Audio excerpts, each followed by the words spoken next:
वाल्मीकि रामायण के बालकांड के पहले अध्याय, जिसे मूल रामायण भी कहा जाता है, चौथा श्लोक एक बहुत ही सुंदर और महत्वपूर्ण प्रश्न है।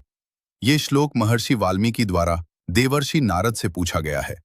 सबसे पहले आइए उस श्लोक को देखते हैं। कोन्वस्मिन् सांप्रतम लोके गुणवान कश्च वीर्यवान धर्मज्ञश्च कृतज्ञश्च सत्यवाक्यो दृढ़व्रतः। कि हजारों साल पहले गंगा के पावन तट पर महर्षि वाल्मीकि अपने आश्रम में बैठे थे। उनके मन में एक गहरी व्याकुलता थी।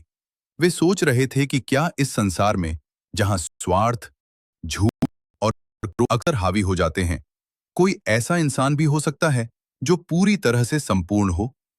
तभी वहां स्वर्ग से देवर्षि नारद पधारे।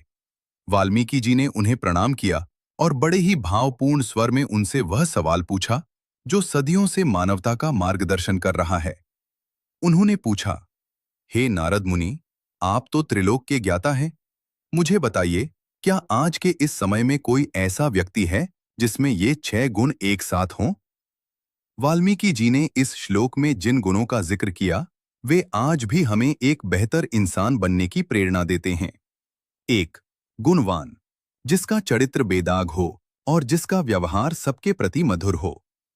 2. वीर्यवान, जो सिर्फ शरीर से बलवान न हो, बल्कि जिसके पास बुराई से लड़ने की मानसिक शक्ति हो।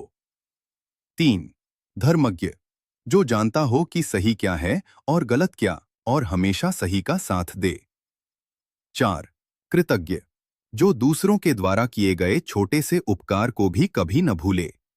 यह आज के समय में सबसे दुर्लभ गुण है। 5. सत्यवाक्य, जिसकी वाणी में सत्य हो, जो कहे वही करे। 6.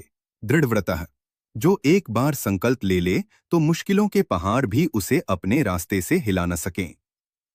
वाल्मीकि जी का यह प्रश्न दरअसल एक तलाश थी। वे किसी काल्पनिक देवता के बारे में नहीं पूछ रहे थे।